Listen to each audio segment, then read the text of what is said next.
शरणम शरणम गच्छामि। मैं राधा रमन त्रिपाठी। आज का यह पहला वीडियो मैं आपके सामने प्रस्तुत कर रहा हूँ। कल मैंने ये वीडियो बनाया था, बट अनेक कारण से ना उसमें कुछ ऐसा टेक्निकल इशू हो गया कि मैं अपलोड भी नहीं कर पाया और मुझे फिर उसी सब्जेक्ट पे दूसरा वीडियो बनाना पड़ रहा है। कोई बात नहीं, ऐसा कुछ भी नहीं है। तो थोड़ा सा बैकग्राउंड में मैं बता देता हूँ, उसके बाद जो एक अनुभव है, बहुत ही अच्छा अद्भुत अनुभव है। तो जो बैकग्राउंड है कि जब परम जी ने डिसाइड किया और हम लोगों ने डिसाइड किया कि एक परम ध्यान केंद्र अनेक जगहों पर बनाया जाए। परम जी का कहना था कि और सब चीज़ें बन सकती है तो परम ध्यान केंद्र क्यों नहीं बन सकता। परम धाम नहीं, परम धाम तो कुछ बेवकूफ़ लोग कहीं कहीं बना रहे हैं, लेकिन उन्हें ये पता नहीं है कि परम धाम कब कहते हैं। परम धाम कोई जाता नहीं, ले जाया जाता है। क्या होता है? ले जाया जाता है, क्योंकि वहाँ मृत्यु के बाद ही जाने की व्यवस्था है। तो कुछ लोग परम धाम एक दूसरे की होड़ लगी हुई है। परम धाम भैया मुझे तो नहीं जाना है, और जिसको जाना है वो जाएं और जाते रहें। तो जब ये डिसाइड हुआ कि परम ध्यान केंद्र अनेक जगहों पर बनाई जाए, तो पकड़ के पैसे तो आते थे, पकड़ के पैसे बहुत आते थे। 40 साल उस समय और 20 साल इधर, यानी 60 साल पहले परम जी ने कहा कि पहले रुपए का पत्र में हम नहीं किए थे तो क्या होता था, नारियल तो 4 ट्रक नारियल, तो साड़ियाँ, तो धोती, प्रसाद, तो वो क्या करूं मैं, बेचते थोड़ी जाऊं। तब उन्होंने पकड़ के लिए उन्होंने पैसे की व्यवस्था की कि पकड़ में 1 रुपया दूंगा, 1 पैसा दूंगा, 1 करोड़ दूंगा, जो भी है। तो जब पैसे आने लगे तो हुआ कि इसको बैंक में जमा करके और टैक्स में, इनकम टैक्स डिपार्टमेंट को डिक्लेयर करके इसके इंटरेस्ट को, और उससे जो आमदनी होगी उससे परम ध्यान केंद्र बनाया जाएगा। और पैसे तो आते ही रहते हैं।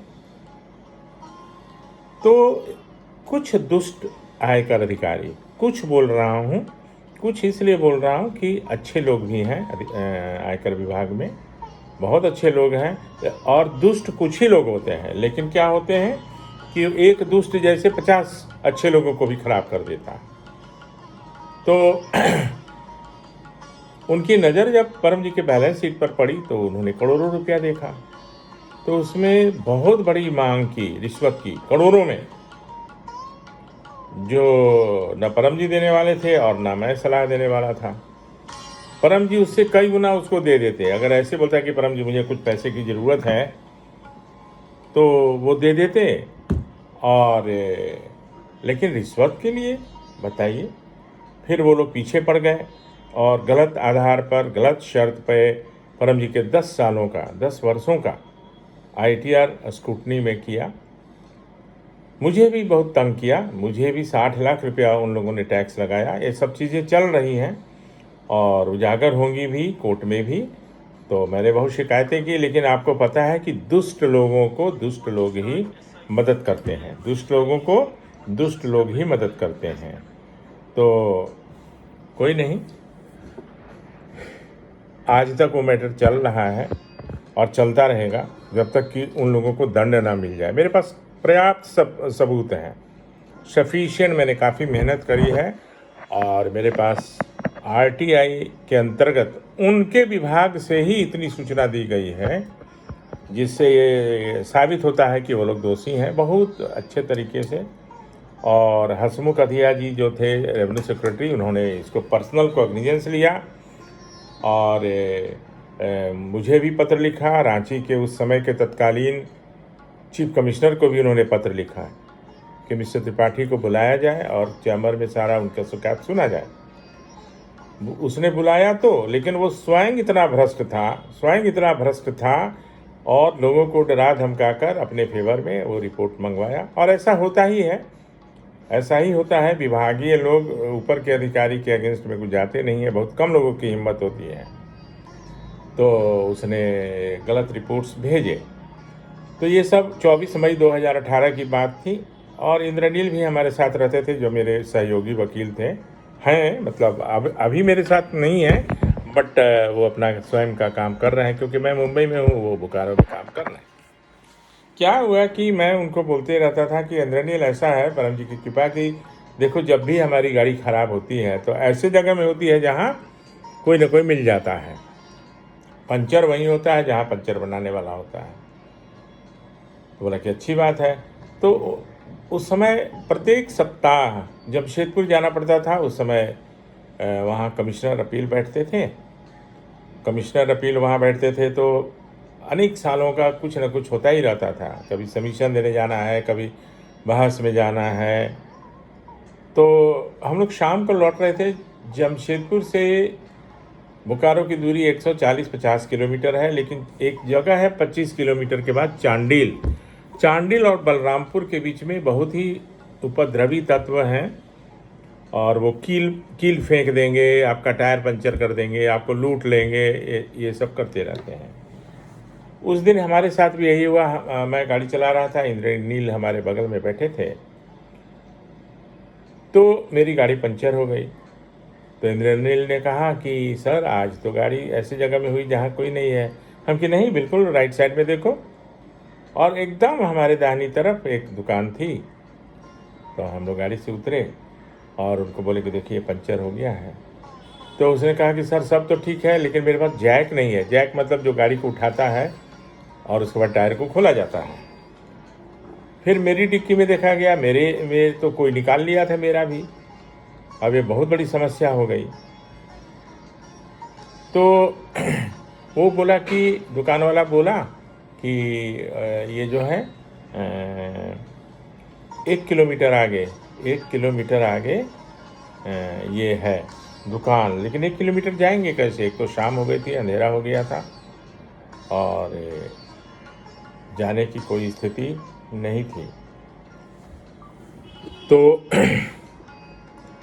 हम लोगों के लिए बहुत चिंता का विषय हो गया। उसी क्षण एक गाड़ी उधर से आती हुई दिखाई दी, ऑपोजिट डायरेक्शन से। जैसे मैं और इंद्रनील जमशेदपुर से बोकारो जा रहे थे, लेकिन बोकारो से जमशेदपुर की तरफ एक गाड़ी आई। छोटी गाड़ी थी, इंडिका, मुझे अभी भी याद है। उन्होंने वहाँ उसी दुकान के पास ये कर रख दो, और उन्होंने कहा कि मैं ये कर देता हूँ। उन्होंने पूछा कि क्या हो गया है? तो मैंने कहा कि भाई मेरी गाड़ी पंचर हो गई है और ये मेरे पास जैक नहीं है। बोले ठीक है। उन्होंने अपना जैक निकाला और वो सारे सामान निकाल के जो भी था, और वो गाड़ी को उठा के अपना जैक लगा के, टायर पंचर जो था उसको निकाल के, स्टेपनी लगा के, और फिर उस टायर को भी उन्होंने बनवा दिया और फिर वो चलने लगे। तो मैंने इंद्रनील को बोला कि भाई उनको थैंक्स बोलो, और ये तो बहुत बड़ी बात है। तो बोले कि मैंने पूछा कि क्या आपको जमशेदपुर जाना है? बोला कि नहीं, मुझे जमशेदपुर नहीं जाना है। मुझे 2-3 किलोमीटर पहले मेरे मन में आया कि कोई आगे कोई दुकान हो तो वहाँ पे मैं अपना सारा चेक करवा लूँ कि मेरे सो मुझे तो आसनसोल जाना है, और मुझे यहाँ से 25-30 किलोमीटर के बाद मेरा कट है। तो मैं सिर्फ अपना हवा चेक कराने यहाँ आया था। मैं तो समझ गया कि वो हवा चेक नहीं कराने आए थे, परम जी ने उन्हें मेरे लिए भेजा था, क्योंकि उनको तो फिर वापस होके जाना था, वो नहीं भी आ सकते थे। तो ऐसा होता है, और ऐसा कई अनुभव मेरे साथ हुआ है। इंद्रनील ने कहा कि सर आप जो बोलते हैं परम जी के बारे में बिल्कुल सही है। तो ये मेरा एक बड़ा अच्छा अनुभव था, और इसके पीछे एक बैकग्राउंड भी था, तो थोड़ा सा बता दिया हूँ। और बहुत सारी बातें बताऊँगा कि किस तरह से कुछ लोग, कुछ अधिकारी और कुछ ऐसे लोग भी परम जी के लिए समस्या बनते रहे हैं। तो वैसा हम लोग आगे न करें, और कर भी नहीं रहे हैं और करेंगे भी नहीं। तो इतना कहते हुए अभी मैं आपसे विदा लेता हूँ, क्योंकि लंबा वीडियो होता जा रहा है, और फिर अगले वीडियो में आपसे दूसरी बात करूँगा। चरणम शरणम गच्छामि।